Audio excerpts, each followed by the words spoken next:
The early autumn breeze swept through Silver Ridge, carrying with it the scent of freshly cut timber from the nearby mill. Margaret Hayes, a widow with silver-threaded hair tied neatly into a bun, worked quietly in her blacksmith shop. Her calloused hands moved deftly, hammering and shaping horseshoes for the farmers who frequented the shop. To the townsfolk, she was the kind, unassuming woman who had taken over the shop after her husband's untimely death 5 years prior. No one suspected her past, and Margaret had every intention of keeping it that way. Silver Ridge was a modest town nestled in the foothills of the Rocky Mountains. It wasn't wealthy, but its isolation had kept it relatively peaceful. The townsfolk were hardworking, their lives revolving around farming, timber, and trade. Margaret had lived here for 6 years, blending in with her reserved demeanor and knack for fixing just about anything. That quiet life, however, was about to change. It began when a stranger rode into town one afternoon.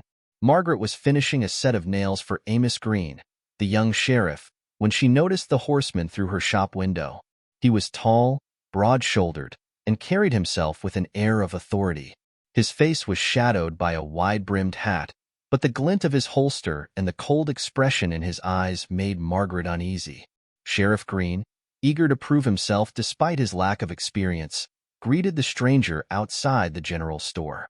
Margaret paused her work, watching from the forge's shadows. Something about the man didn't sit right with her. The stranger introduced himself as James Pryor. He claimed to be a prospector looking to settle nearby, but Margaret recognized the calculated tone of someone used to giving orders. Her instincts, honed from years as a U.S. Marshal, screamed danger. Pryor wasn't here for gold. He was here to scout the town. Over the next few days, Pryor lingered in Silver Ridge, striking up conversations with locals and visiting key places: the bank, the mill, the supply depot. He asked questions that seemed harmless enough on the surface but betrayed a deeper interest in the town's defenses, or lack thereof. Margaret kept her distance, observing quietly. She noticed how Pryor's eyes lingered on the town's vulnerabilities: the narrow streets, the unarmed sheriff, the lack of coordination among the townsfolk. One evening, as the sun dipped below the horizon, Margaret found a note tucked under her shop door. Written in a rough scrawl, it read, "You're sharper than you let on. Best keep to yourself, widow, or there'll be trouble." Margaret's heart raced, but her expression remained calm. She burned the note in her forge, then locked up the shop and retreated to her small home at the edge of town. There, hidden beneath a loose floorboard, she retrieved a small, weathered chest. Inside lay a revolver with an intricately engraved barrel, a silver star badge marked U.S. Marshal, and a handful of faded letters. She hadn't touched these relics of her past in years, but as her fingers brushed the cool metal of the badge, memories flooded back. Memories of the lawless days when she was known as Iron Meg, one of the most feared and respected marshals in the West. The next morning, Margaret visited Clarabelle, the widowed schoolteacher and one of her closest confidants in town. Over tea, Margaret shared her suspicions about Pryor. "He's not a prospector," Margaret said, her voice low but firm. "He's sizing up the town for something bigger." Clara frowned. "You think he's planning to rob the bank?" "Or worse," Margaret replied. "Men like him don't work alone. He's scouting for a crew. And once they strike, they won't just take money. They'll destroy anyone who stands in their way." Clara's face paled, but she nodded. "What can we do?" Margaret hesitated. She had spent years burying her past, trying to live a quiet life. But the weight of her badge in her pocket reminded her that some responsibilities couldn't be ignored. Later that day, Pryor confronted Amos Green in the saloon.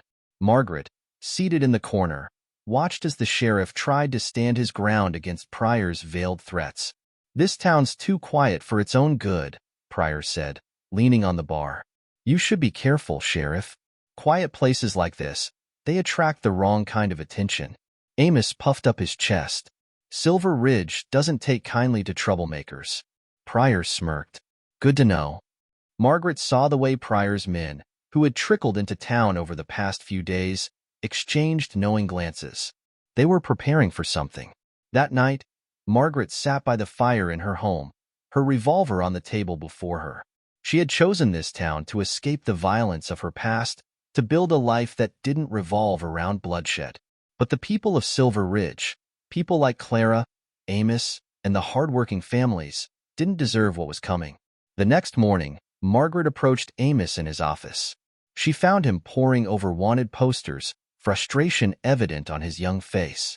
"Sheriff," Margaret said, her voice steady, "we need to talk." Amos looked up, surprised. "Mrs. Hayes? What's the matter?" Margaret closed the door behind her. "You're out of your depth, son, but you don't have to face this alone. I know who James Pryor is, and I know what he's planning. If you'll trust me, I'll help you protect this town." Amos frowned. "Why do you care? You've always kept to yourself." Margaret met his gaze. "Because I've seen men like Pryor before, and I won't stand by while they tear this place apart." Amos agreed, though his skepticism was clear. Over the next few days, Margaret began gathering information, speaking quietly to townsfolk she trusted and observing Pryor's movements. She knew time was running out. Pryor and his crew would strike soon, and the town was woefully unprepared. The chapter ends with Margaret returning to her shop late one evening. She opens the chest again, this time pulling out her badge and revolver. Holding them in her hands, she whispers, "One last time." The fires of Iron Meg had been reignited. Silver Ridge awoke to an uneasy calm. The hum of daily life continued. Shopkeepers opened their stores, children headed to school, and farmers hauled supplies to the market. But beneath the surface, tension rippled through the town. Margaret Hayes, once the unassuming widow at the smithy, now carried the heavy weight of responsibility. She had seen the signs, heard the warnings, and felt the storm brewing. James Pryor wasn't just lingering anymore. He was preparing to strike, and Margaret knew time was running out. Sheriff Amos Green paced his small office, a wanted poster of Pryor spread across his desk. Margaret stood nearby, her arms crossed, watching as the young sheriff wrestled with his growing frustration. Why would a man like Pryor target a place like this? Amos muttered, slapping the desk. "We don't have much worth stealing." Margaret's voice was calm but firm. "It's not just about what's here, Sheriff. It's about how easy it is to take. Men like Pryor prey on weakness." Amos looked up, his eyes filled with doubt. "What do you suggest?" "We've got barely a dozen men who can handle a rifle, and most of them are farmers, not fighters." Margaret reached into her satchel and pulled out her old U.S. Marshal badge, placing it on his desk. Amos stared at it, stunned. "I've dealt with men like Pryor before," she said, "and I know how they think. If we work together, we can make sure Silver Ridge isn't the easy target he's hoping for." That same day, James Pryor gathered his men at the abandoned mining camp a few miles outside town. The Pryor crew was a motley group of outlaws, each as dangerous as the next. There was Luther Kane, Pryor's second-in-command, whose cold, calculating demeanor masked a ruthless streak. Then came Bobby Dwyer, a wiry sharpshooter known for his precision with a rifle, and Tommy Greaves, a bruiser who used his fists more often than his gun. "This town's ripe for the taking," Pryor told them, his voice laced with confidence. "No law worth mentioning. A sheriff who's still wet behind the ears. By the time they know what hit him, we'll be long gone." Luther nodded. "What about the blacksmith? That widow's been poking her nose where it doesn't belong." Pryor smirked. "Margaret Hayes, huh? She's got guts. I'll give her that. But guts won't stop bullets. If she gets in our way, she'll learn that the hard way." Margaret's first stop was the schoolhouse, where she pulled Clarabelle aside. The schoolteacher had been one of Margaret's closest friends since her arrival in Silver Ridge, and Margaret knew Clara's influence could rally others. "They're coming, Clara," Margaret said quietly, her tone grave. "Pryor and his men will hit us before the week's out." Clara's eyes widened. "What do we do?" "The people here, they're good folk, but they're not fighters." "They don't have to be fighters," Margaret replied. "They just have to be prepared. Start talking to the families. Get them to safety if things go south. And tell the men willing to stand and fight to meet me at the smithy tonight." Margaret's warning came just in time. That evening, the Pryor crew made their first move, robbing the general store. Amos and a few townsfolk responded, but the outlaws had already disappeared into the night, leaving the store ransacked and the owner, Mr. Grayson, shaken. "It's a message," Margaret told Amos as they surveyed the damage. "They're testing us, seeing how quickly we respond, how organized we are. Amos clenched his fists. We have to fight back. We will, Margaret said, but not on their terms. The following night, a small group gathered at the smithy. Amos, Clara, Samuel Dawson, and a handful of others willing to defend Silver Ridge. Margaret laid out her plan, her martial instincts fully engaged. We can't outgun them, she began, but we can outthink them. Pryor expects a scared, disorganized town. We're going to show him something else entirely. She divided the group into teams, teaching them basic defensive strategies. Clara took charge of organizing communication and safe zones for families, while Samuel trained the men in marksmanship. Amos, though still inexperienced, proved eager to learn. Margaret spent hours drilling him on tactics, sharpening his instincts, and teaching him how to command respect. A few days later, Margaret spotted Luther Kane watching her from across the street as she worked in the smithy. He leaned casually against a post, his eyes sharp and predatory. Margaret kept her composure, continuing to hammer at the forge as if she hadn't noticed him. But she felt the weight of his gaze, like a wolf sizing up its prey. When she stepped outside to cool a blade, Luther approached, his smile cold. "Evenin', ma'am," he drawled. "Heard you're good with a hammer. Must take a steady hand to do work like that." Margaret met his gaze, her expression unreadable. "Something I can help you with, Mr. Kane?" "Just curious," he said, his tone mockingly polite. "A quiet widow like you. Seems you've been awfully busy lately." Margaret didn't flinch. "A woman's got to stay busy to keep from rusting, don't you think?" Luther's smile faded, replaced by a calculating stare. "You should know, Mrs. Hayes, curiosity has a way of getting folks into trouble." Margaret watched him leave, her heart pounding but her resolve unshaken. Pryor struck 3 days later, just as Margaret predicted. In the dead of night, the Pryor crew swept into town, setting fire to the barn and storming the bank. Margaret and her group were ready. Samuel and 2 others held a defensive line near the bank, picking off Pryor's men as they tried to break in. Amos led a small group to flank them, surprising the outlaws and forcing them into retreat. Margaret, meanwhile, used the underground tunnels beneath the smithy to outmaneuver Pryor's men. Emerging behind Bobby Dwyer, she disarmed him with a calculated shot to his rifle, her revolver steady in her hands. "You've got skill, lady," Bobby muttered, raising his hands. "Not skill," Margaret replied coldly. "Experience." The Pryor crew retreated into the woods, leaving behind 2 injured men and a town that refused to crumble. As dawn broke over Silver Ridge, Margaret stood with Amos and Samuel in the town square. The damage was extensive, burned buildings, shattered windows, but the townsfolk had held their ground. "They'll be back," Samuel said grimly. "I know," Margaret replied.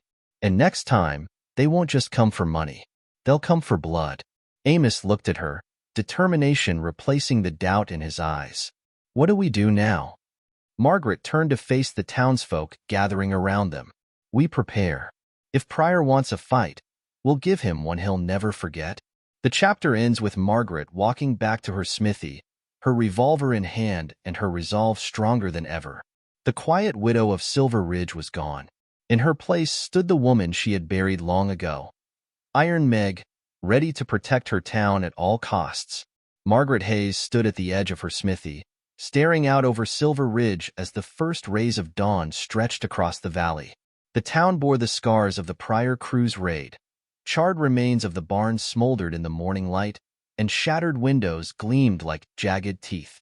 Despite the destruction, the people of Silver Ridge were not broken.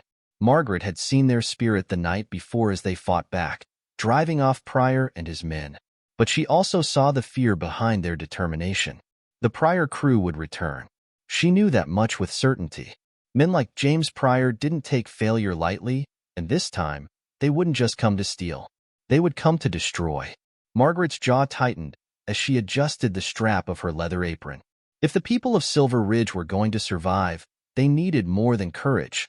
They needed preparation, and that would fall to her. The town gathered in the square later that morning, exhaustion and worry etched into every face. Sheriff Amos Green, bruised and bandaged but standing tall, called the meeting to order. We drove them off once, Amos said, his voice steady despite the tremor in his hands. But we all know they'll be back. When they come, we need to be ready. Murmurs rippled through the crowd. Some nodded in agreement, while others, like Elias Farnsworth, the wealthy owner of the town's mercantile, were expressions of doubt. We're farmers and shopkeepers, not soldiers, Elias said, his voice rising above the crowd. What chance do we have against men like that? Margaret stepped forward, her presence commanding. The murmurs quieted as she addressed the group. Elias is right, Margaret began, her tone calm but firm. We're not soldiers. But that doesn't mean we're helpless. She scanned the crowd, meeting their eyes one by one. I've faced men like Pryor before. They prey on fear and disorganization. If we work together, if we plan, we can turn this town into something they won't dare touch. Elias crossed his arms. And what makes you the expert, Mrs. Hayes? Margaret reached into her pocket and pulled out the tarnished U.S. Marshal badge she had carried for so many years. The crowd gasped, and Amos's eyes widened in recognition. For 15 years, I served as a U.S. Marshal, Margaret said, her voice steady. I've faced outlaws far worse than Pryor and his crew, and I survived every one of them. She turned to the crowd. But I didn't do it alone. I worked with people who were willing to fight for something greater than themselves. That's what we need to do here. Her words hung in the air, and slowly, one by one, people began to nod. What do you need us to do? Clarabelle asked, stepping forward. Margaret smiled faintly. First, we assess what we have and what we need. Then, we get to work. Over the next week, Margaret led the townsfolk in transforming Silver Ridge into a defensible stronghold. The work was grueling but purposeful, and Margaret's leadership brought out strengths in the people they didn't know they had. Clarabelle became the organizer, coordinating food stores and supplies while ensuring the women and children knew the safe zones. She transformed the schoolhouse into a shelter, with hidden compartments to store weapons and supplies. Samuel Dawson, the retired soldier, took charge of training the men. Using old hunting rifles, shotguns, and a few borrowed revolvers, he taught them how to shoot, how to use cover, and how to work as a team. Though some struggled at first, Samuel's patient demeanor turned even the clumsiest farmer into a capable marksman. Margaret focused on strategy, mapping out the town's weaknesses and fortifying them. She used her blacksmith shop to create makeshift barricades and reinforce doors. The underground mining tunnels that ran beneath the town became an integral part of her plan, offering a means to move unseen or mount surprise attacks. Even Sheriff Amos, whose inexperience had been a liability, began to grow into his role under Margaret's guidance. She taught him how to read people, how to lead under pressure, and, most importantly, how to believe in himself. Despite their progress, not everyone was convinced. Elias Farnsworth remained vocal in his opposition, gathering a small group of like-minded townsfolk who argued that resistance would only bring more destruction. You're leading us to slaughter, Margaret, Elias said one afternoon as she worked in her smithy. If we give Pryor what he wants, he'll leave us alone. Margaret didn't look up from the horseshoe she was shaping. You don't know men like Pryor, she said evenly. Giving them what they want only makes them take more. Elias scoffed. And what happens if we fight and lose? What then? Margaret finally looked at him, her gaze piercing. Then we fight again. Because if we don't stand up to them now, we'll be living under their boot forever. Elias had no response and stormed off. The tension in the town reached its peak when one of Pryor's men, Luther Kane, rode into Silver Ridge under a white flag. He stopped in the middle of the square, his grin mocking as he addressed the gathering crowd. Mr. Pryor sends his regards, Luther said, his voice carrying a venomous edge. He wants you all to know he's giving you one last chance. Cooperate, and he'll leave you in peace. Resist, and he'll burn this town to the ground. Margaret stepped forward, her revolver holstered at her side. You can tell Pryor that Silver Ridge isn't his for the taking, she said, her voice firm. If he wants a fight, we'll give him one. Luther's grin widened. Oh, I'll be sure to let him know. You've got guts, lady. Too bad guts don't stop bullets. He tipped his hat and rode off, leaving the town to simmer in his wake. That night, Margaret gathered the townsfolk at the smithy. They were scared, but they were ready. This is our home, Margaret said, her voice steady but passionate. And it's worth fighting for. Pryor thinks he can break us, but we're stronger than he knows. Together, we'll show him that Silver Ridge isn't just a town. It's a community. And no one tears that apart. The crowd erupted into cheers, their fear replaced by determination. As Margaret stood outside the smithy, watching the townsfolk return to their tasks, Amos approached her. "Do you really think we can win?" he asked quietly. Margaret looked at him, her expression resolute. "We don't have to win, Amos. We just have to hold our ground long enough for Pryor to realize this town isn't worth the fight." Amos nodded, his confidence bolstered by her conviction. Together, they turned to face the horizon, where storm clouds gathered in the distance. The fight for Silver Ridge was only beginning, but Margaret knew one thing for certain. The town would stand united, no matter what came next.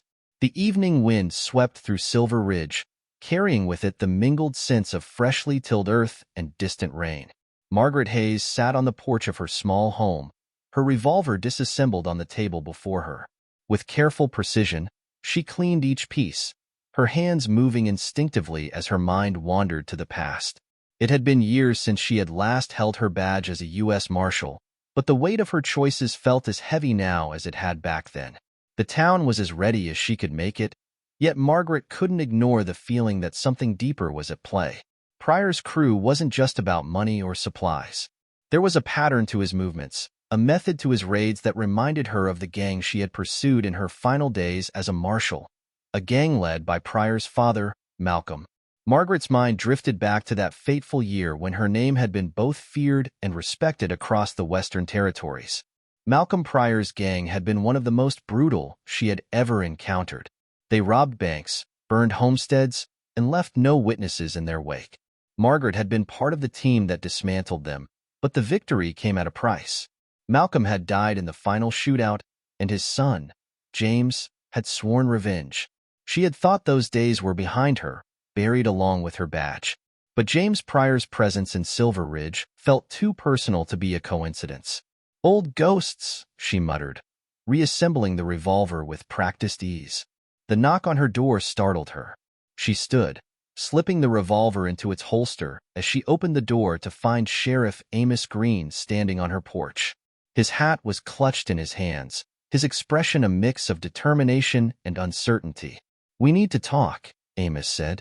Margaret stepped aside, motioning for him to come in. He hesitated, his gaze flickering to the revolver at her hip before stepping inside. "I've been doing some thinking," Amos began, sitting stiffly in the chair Margaret gestured to. "About Pryor. About why he's targeting us." Margaret folded her arms, leaning against the table. "And?" Amos took a deep breath. "I don't think this is just a random raid. I think he's after something specific, something tied to you." Margaret's eyes narrowed. "Go on." "You said you've dealt with men like him before," Amos continued. "And I've been hearing stories. People are talking about who you used to be. A U.S. Marshal. A legend." "I'm no legend," Margaret said sharply. "Maybe not," Amos said, his voice steady. "But you're the reason Pryor's here, aren't you? This isn't just about Silver Ridge. This is about you." Margaret's jaw tightened. She had spent years trying to leave her past behind, but Amos's words cut through the defenses she had built. He was right. Pryor's vendetta wasn't against the town. It was against her. "I knew his father," Margaret admitted after a long silence. "Malcolm Pryor. He was one of the most ruthless outlaws I ever faced. My team brought him down, and James has been nursing a grudge ever since. He's here to finish what his father started." Amos's brow furrowed. "And what about the town? What happens to Silver Ridge if this is all about you?" Margaret's voice was firm. "I won't let this town suffer for my past. If Pryor wants me, he'll have to come for me directly." Amos shook his head. "You think that'll stop him? He doesn't just want you dead, Margaret. He wants to break you. And the best way to do that is to destroy everything you've built here." Margaret looked away, her hands gripping the edge of the table. She had seen men like Pryor before, men who thrived on chaos and fear. She had spent her life fighting them, but this time was different. This time, she wasn't just fighting for herself. She was fighting for the people of Silver Ridge. Then we don't give him the chance, Margaret said finally. We take the fight to him. Amos blinked in surprise. You're serious? Deadly, Margaret said. We know where his men are camped. If we strike first, we can scatter them before they have the chance to regroup. That's a risky plan, Amos said. It's the only plan, Margaret replied. The following night, Margaret gathered her most trusted allies in the smithy. Amos was there, along with Samuel Dawson, Clarabelle, and a handful of others who had proven their resolve during the first raid. We can't wait for Pryor to make the next move, Margaret told them. If we stay on the defensive, we're playing his game. But if we strike first, we take control. Samuel nodded. What's the plan? Margaret laid out a map of the area, marking Pryor's known positions. They're camped here, at the old mining camp. It's heavily wooded, which means they're protected, but it also means they're vulnerable to being surrounded. We don't have enough people to surround them, Clara pointed out. We don't need to, Margaret said. We just need to make them think we do. The plan was simple but effective. Samuel and Amos would lead a small team to approach the camp from the north, drawing Pryor's men into the open. Meanwhile, Margaret and another group would use the mining tunnels to flank them from the south. Element of surprise, Margaret said. It's our greatest advantage. Use it wisely. The raid on Pryor's camp was swift and brutal. Samuel's team created a diversion, drawing the outlaws into a firefight. Pryor, caught off guard by the sudden attack, barked orders to his men, but the chaos worked in Margaret's favor. Using the tunnels, Margaret's team emerged behind the outlaws, cutting off their retreat. The fighting was intense, but Margaret's strategy and the town's preparation proved decisive. Margaret herself confronted Luther Kane in the thick of the battle. The two circled each other, their guns drawn. You've got guts, widow, Luther sneered. And you've got poor aim, Margaret shot back, firing a single, precise shot that knocked the gun from his hand. The remaining outlaws scattered, leaving behind their supplies and wounded. James Pryor was nowhere to be seen, but Margaret knew he wouldn't stay hidden for long. As dawn broke over Silver Ridge, the townsfolk regrouped, exhausted but victorious. The raid had bought them time, but Margaret knew it wasn't over. Pryor would come back, and next time, he wouldn't just bring his crew. He'd bring an army. Standing in the town square, Margaret addressed the people of Silver Ridge. We've shown Pryor that this town won't roll over, she said, her voice carrying strength and resolve. But this fight isn't finished. If we want to protect what we've built, we have to stay united. Pryor thinks he can break us. Let's prove him wrong. The crowd cheered, their fear replaced by determination. Margaret looked to Amos, who stood at her side. This is just the beginning, she said. And we'll be ready, Amos replied. Margaret nodded, but her thoughts drifted to James Pryor. She had faced many enemies in her time as a marshal, but none as personal as this. The shadows of her past loomed large, but Margaret was ready to face them head-on. The sun climbed slowly over Silver Ridge, casting long shadows across the repaired buildings and fortified streets. Margaret Hayes stood at the edge of the smithy, her eyes scanning the horizon. The town had won a critical victory by raiding Pryor's camp, but the cost was clear. James Pryor wouldn't take the attack lightly. In the quiet of the early morning, she felt the weight of her past pressing harder than ever. Pryor wasn't just another outlaw. He was the embodiment of a grudge nurtured over years, a reminder of a life she had tried to leave behind. Later that morning, Sheriff Amos Green approached Margaret as she prepared a batch of tools for the farmers who had rallied to the town's defense. His face was grim, his hat clutched in his hands. "We've got riders," Amos said. "2 of them, coming down the east trail. I think it's a parley." Margaret's hands stilled. "Pryor?" Amos nodded. "It's got to be. What do you want to do?" Margaret wiped her hands on a rag and grabbed her revolver, tucking it into the holster beneath her long coat. "We meet them, but we don't trust them." The riders came into view a short time later, slowing as they reached the town's edge. One of them was James Pryor, his broad-shouldered frame and wolfish grin unmistakable. The other was a wiry man Margaret didn't recognize, but the way his eyes darted nervously suggested he wasn't entirely comfortable with Pryor's plan. Margaret stood in the middle of the street, Amos at her side. The townsfolk watched from the safety of their fortified positions, rifles resting on ledges and windowsills. "Morning, Margaret," Pryor called out as he dismounted, his tone infuriatingly casual. "I thought it was time we had a little talk." Margaret's expression remained impassive. "If you've got something to say, Pryor, say it." Pryor spread his arms wide, as if addressing the entire town. "I've got no quarrel with these fine folks. My business is with you." His grin widened. "You've got something that belongs to me." Margaret's eyes narrowed. "I don't have anything of yours." "Oh, but you do," Pryor said, his voice darkening. "Your badge, your reputation, and my father's blood on your hands." The tension in the air was palpable. Margaret's hand hovered near her revolver, but she held her ground. "Your father made his choices," she said coldly, "just like you're making yours now." Pryor's grin faded, replaced by a sneer. "You think you've got this town locked up tight? You think you can stop me? I've got men watching every trail, every pass. You've got nowhere to run." Margaret took a step forward, her voice steady and unyielding. "We're not running, Pryor, and we're not afraid of you." For a moment, Pryor seemed taken aback by her defiance. Then his grin returned, colder and sharper than before. "You've got guts, Margaret. I'll give you that. But guts won't save this town. I'll give you one last chance. Come with me willingly, and I'll leave Silver Ridge in peace. Refuse, and I'll burn this place to the ground." Margaret's reply was immediate and firm. "You'll do no such thing." Pryor's patience snapped. "You've got until sundown tomorrow to decide. After that, this town burns." He swung back onto his horse, his companions scrambling to follow. As the riders disappeared over the horizon, Amos turned to Margaret, his face pale but determined. "What do we do now?" Margaret exhaled slowly. "We prepare for war." The rest of the day was spent fortifying the town further. Margaret and Samuel Dawson worked tirelessly, positioning barricades, reinforcing weak points, and organizing the townsfolk into defensive units. The mining tunnels beneath the town were rigged with traps to deter any attempt at an underground assault. Clarabelle coordinated the evacuation of women and children to the schoolhouse, which had been transformed into a fortress-like safe haven. Margaret visited the building late in the afternoon, inspecting its defenses and offering Clara a reassuring nod. "Keep them safe," Margaret said. Clara placed a hand on her arm. "And you keep yourself alive, Margaret.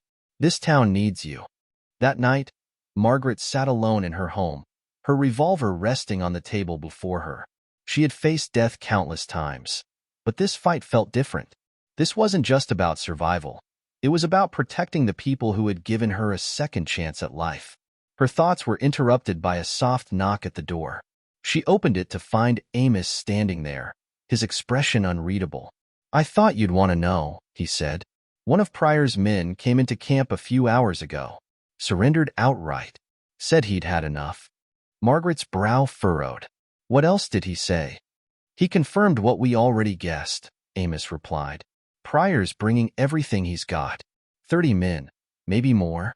Margaret nodded, her resolve hardening. "Then we'll give them hell." The dawn of the next day was ominously quiet.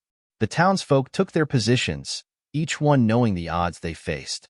Margaret moved among them, offering words of encouragement and final instructions. As the sun reached its peak, the sound of hoofbeats echoed across the valley. Pryor's men appeared on the ridge, their numbers far greater than anyone had anticipated. They moved with a practiced efficiency, spreading out to encircle the town. From her position in the smithy, Margaret watched as Pryor himself rode to the forefront, his grin as sharp as a knife. "Time's up, Margaret," he called out. "What's it gonna be?" Margaret stepped out into the open, her revolver holstered but her stance unflinching. "Come and take it." Pryor's response was a sharp whistle, and the battle began. His men surged forward, rifles cracking as they fired at the town's defenses. The townsfolk returned fire, their aim true thanks to Samuel's training. Margaret moved through the chaos like a shadow, her revolver finding its mark with unerring precision. She shouted commands, coordinating the defense with a calm authority that inspired those around her. Pryor's men pressed hard, but the townsfolk held their ground. The barricades held, the traps in the tunnels claimed their victims, and the defenders fought with a ferocity born of desperation and resolve. In the heat of the battle, Margaret found herself face to face with Pryor. He stood in the middle of the street, his gun drawn, his expression a mix of rage and triumph. "This ends now, Margaret," Pryor shouted. "You're right," Margaret replied, leveling her revolver. "It does." The two fired simultaneously. Pryor's shot grazed Margaret's arm, while her bullet struck his gun hand, sending his weapon clattering to the ground. Pryor fell to his knees, clutching his wounded hand. "You think this changes anything?" he hissed. "Men like me don't just disappear." Margaret stood over him, her revolver steady. "No, but they can be stopped. And you've reached the end of the line." As the last of Pryor's men surrendered or fled, the battle came to an end. The townsfolk emerged from their positions, battered but victorious. Margaret turned to Amos, who stood nearby with his rifle still in hand. "Round up the survivors," she said. "We'll let the marshal deal with the rest." Amos nodded, his respect for Margaret evident in his eyes. That night, the town gathered in the square to tend to the wounded and repair the damage.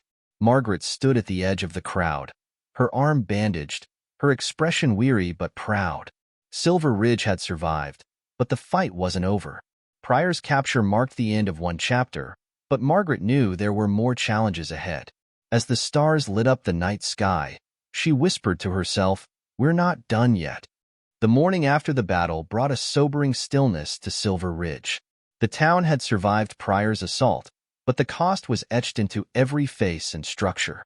Smoke still curled from the charred remains of a barricade near the eastern edge, and the streets were littered with splintered wood and broken glass. Margaret Hayes stood in the town square, her left arm bound in a tight bandage. The wound from her duel with Pryor throbbed, but she paid it little mind. Pryor and his remaining men were locked in the schoolhouse, under heavy guard, awaiting the arrival of the U.S. Marshal from Helena. Sheriff Amos Green approached, his hat pulled low over his brow. "We've got everyone accounted for," he said, his voice heavy with exhaustion. 3 dead. 5 more wounded bad enough they won't be able to work for weeks." Margaret's lips pressed into a thin line. "They knew the risks," she said, though the words felt hollow. She looked out over the town. "This place is still standing because of them. We owe them everything." Amos nodded, his expression grim. "What do you want to do about Pryor?" Margaret glanced toward the schoolhouse, where James Pryor sat under guard with his remaining men. The outlaw leader had been silent since his capture, but his defiant smirk never wavered. "Let the marshal handle him," Margaret said finally. "He'll get his trial. That's more than he gave any of his victims." As the day wore on, the townsfolk worked tirelessly to clean up the damage. Margaret moved among them, offering a steady hand and words of encouragement. Samuel Dawson supervised the repairs to the barn, while Clara Bell led a group in patching the windows of the general store. Amid the bustle, a rider approached from the northern trail. The watchpoints signaled his arrival, and Margaret and Amos moved to intercept him. The rider was a young man in a marshal's coat, his face marked with the sunburn of long days on the trail. He dismounted, tipping his hat. "Marshal Clayton," he introduced himself. "Heard you had some trouble out here." "You heard right," Margaret said, her tone guarded. Clayton's gaze settled on her, a flicker of recognition in his eyes. "Margaret Hayes. Or should I say, Marshal Hayes?" Margaret's jaw tightened. "Not anymore. I'm just a blacksmith now." Clayton smiled faintly. "Not from what I've been told." Clayton's arrival brought a shift to the atmosphere in Silver Ridge. With the prisoners under his authority, Margaret hoped the town could begin to heal. But that evening, as the marshal reviewed the captured men, Margaret felt the uneasy weight of her past creeping back. Margaret was tending to the forge when Amos approached again, his expression dark. "We've got a problem," Amos said. Margaret wiped her hands on her apron. "What kind of problem?" "Pryor's been talking," Amos said. "Says he's got people coming for him. And from the way he's smiling, I believe him." Margaret's stomach twisted. "How many?" "Enough," Amos said. Margaret and Clayton met that night in the sheriff's office. The marshal sat at the desk, a cigar between his fingers, while Margaret leaned against the wall, her arms crossed. "He's bluffing," Clayton said. These outlaws always think they've got someone waiting to ride in and save them. James Pryor isn't like most outlaws, Margaret replied. His father built a network that spanned 3 territories, and James was raised in it. If he says reinforcements are coming, we'd better believe him. Clayton frowned. So what do you suggest? Margaret's gaze was steely. We make sure they don't leave here alive. The next day, Margaret called the town together once more. The fear was palpable as she explained the threat Pryor's allies posed. They'll come for him, Margaret said, her voice carrying over the gathered crowd. And when they do, we have to be ready. This isn't just about our town anymore. If Pryor escapes, he'll cut a path of destruction through every settlement he finds. We have to end this here. The townsfolk, though weary and battered, nodded in agreement. Margaret, Samuel, and Amos spent the day reinforcing the town's defenses. They rearmed the traps in the mining tunnels, rebuilt the barricades, and stationed lookouts on every approach. Margaret also took time to prepare her own arsenal, ensuring every weapon she had was in perfect working order. As the sun set, she stood at the edge of town, watching the horizon. The stillness of the evening felt unnatural, as if the world itself was holding its breath. The attack came just after midnight. The sound of hoofbeats shattered the silence as Pryor's reinforcements descended on Silver Ridge. Dozens of riders, their torches lighting up the night, charged toward the town's defenses. Margaret and the defenders held their positions, waiting for the signal. When the first wave of outlaws reached the barricades, Samuel fired the opening shot, and the town erupted into action. The battle was chaos. The outlaws pressed hard, but the townsfolk fought with everything they had. Margaret moved through the fray like a shadow, her revolver flashing in the torchlight. Pryor's men were skilled, but they hadn't anticipated the traps Margaret and her team had laid. Explosives rigged in the tunnels collapsed key entry points, forcing the attackers into choke points where the defenders could hold them at bay. Despite their preparations, the fight was brutal. Amos took a bullet to the shoulder, and Samuel barely avoided a knife to the gut. Margaret herself was knocked to the ground by a rider, but managed to roll away and fire a shot that dropped her attacker.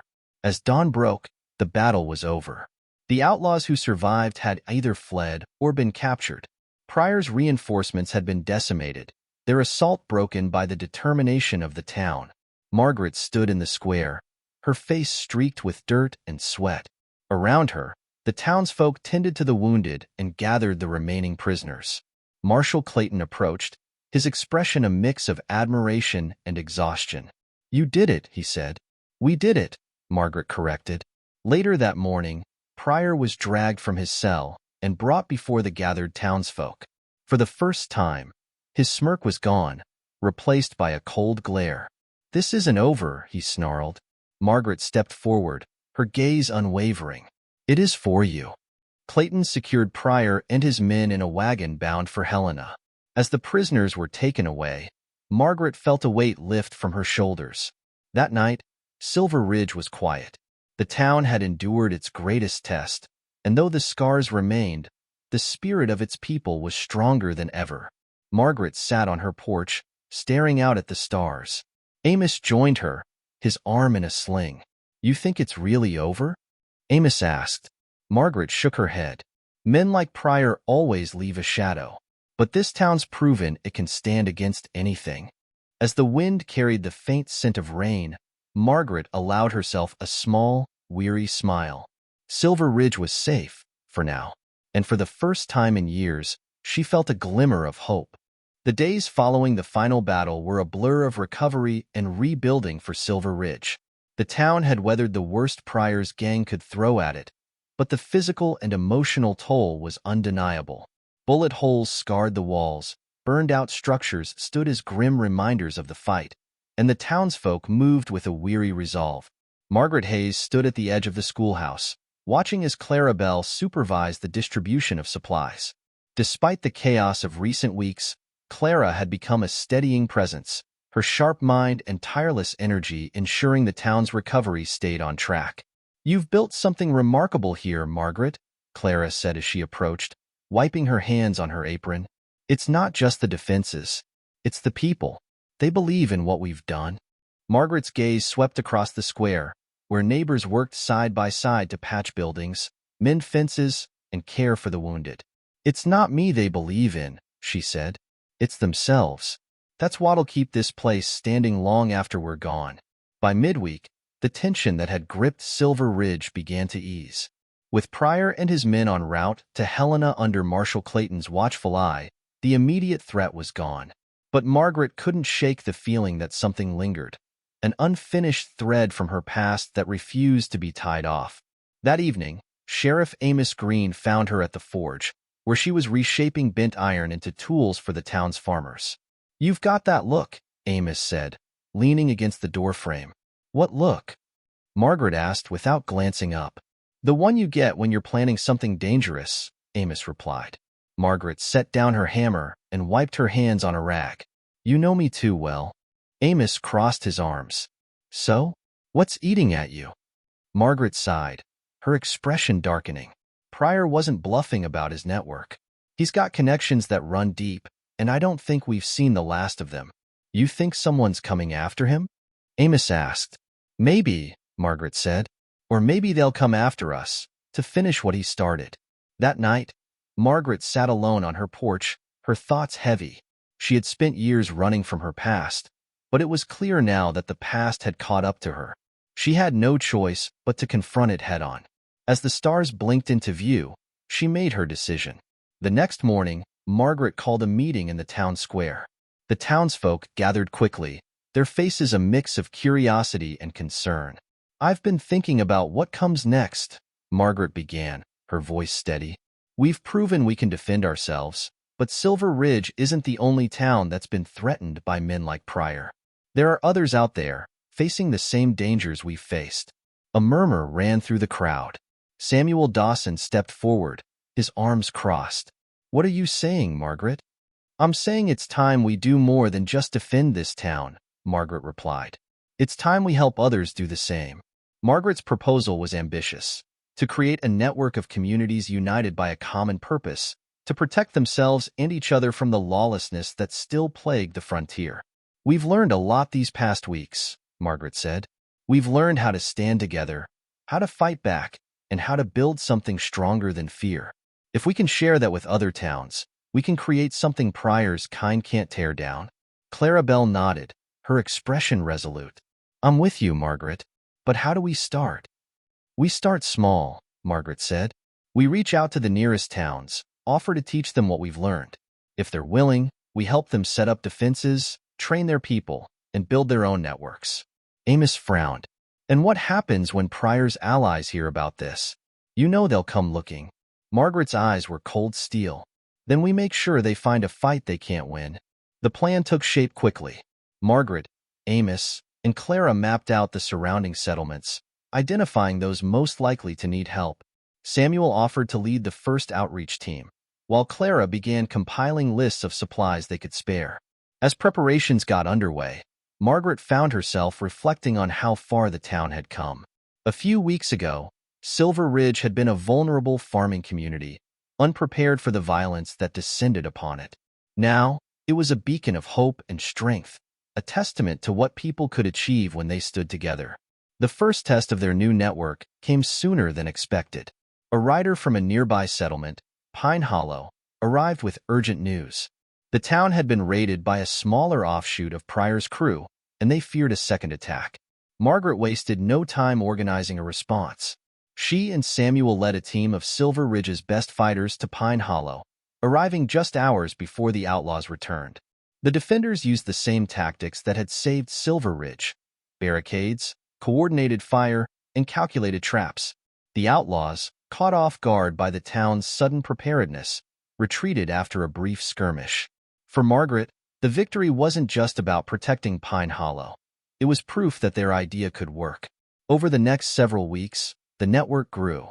Margaret and her team visited more towns, teaching them how to defend themselves and encouraging them to help their neighbors. The connections they forged created a chain of communities that supported one another, each link strengthening the whole. But with success came new challenges. Margaret knew it was only a matter of time before the remnants of Pryor's network took notice. One night, as she reviewed maps with Amos and Clara, a messenger arrived with grim news. a bounty had been placed on her head. The bounty was substantial enough to draw the attention of every mercenary and outlaw within 100 miles. Margaret wasn't surprised, but the news sent a ripple of unease through the town. "We knew this would happen," Margaret said during an emergency meeting. "But this isn't just about me. This bounty is a message to all of us. They want to scare us into giving up." "What do we do?" Amos asked. "We don't scare," Margaret replied firmly. The following days were tense. Margaret knew the bounty would bring trouble, but she also knew it was an opportunity to demonstrate the strength of their network. When the first bounty hunters arrived, they were met with more resistance than they had anticipated. Margaret and her allies used every lesson they had learned to outwit and overpower the attackers, sending a clear message to those who would come after them. Silver Ridge was no easy target. As the sun set on another hard-fought day, Margaret stood at the edge of town, watching the horizon. The bounty on her head had changed things, but it hadn't changed her resolve. Clara joined her, her voice quiet but firm. "You think they'll keep coming?" Margaret nodded. "As long as they think they can break us." Clara smiled faintly. "Then we'll just have to keep proving them wrong." Margaret's gaze was steady. "We will. And someday, they'll realize they can't win." As the stars filled the night sky, Margaret felt a sense of calm she hadn't known in years. The fight was far from over, but Silver Ridge was ready. And so was she. The early morning light crept over Silver Ridge, bathing the town in a golden hue. Margaret Hayes stood on the ridge overlooking the valley, her revolver holstered at her side and her gaze fixed on the horizon. The events of the past weeks had tested the town's resilience, but they had emerged stronger, united by purpose and bound by trust. The bounty on Margaret's head had brought waves of trouble, yet each attacker was met with a coordinated defense that turned them back. Word had spread far and wide that Silver Ridge was not a place to be trifled with. But Margaret knew that strength alone wasn't enough to guarantee lasting peace. That morning, Margaret called a meeting in the town square. The townsfolk gathered quickly, their faces etched with both determination and fatigue. Samuel Dawson, Clara Bell, Amos Green, and other key figures stood at the forefront, their presence a testament to the leadership that had kept Silver Ridge standing. "I've been thinking a lot about what we've accomplished," Margaret began, her voice carrying over the murmurs of the crowd. "We've proven we can defend ourselves. We've proven we can stand together. But this isn't just about us anymore." She paused, letting her words sink in. "There's a bigger fight ahead, a fight to make sure no town has to go through what we've been through, to build something stronger than fear or greed, something that lasts."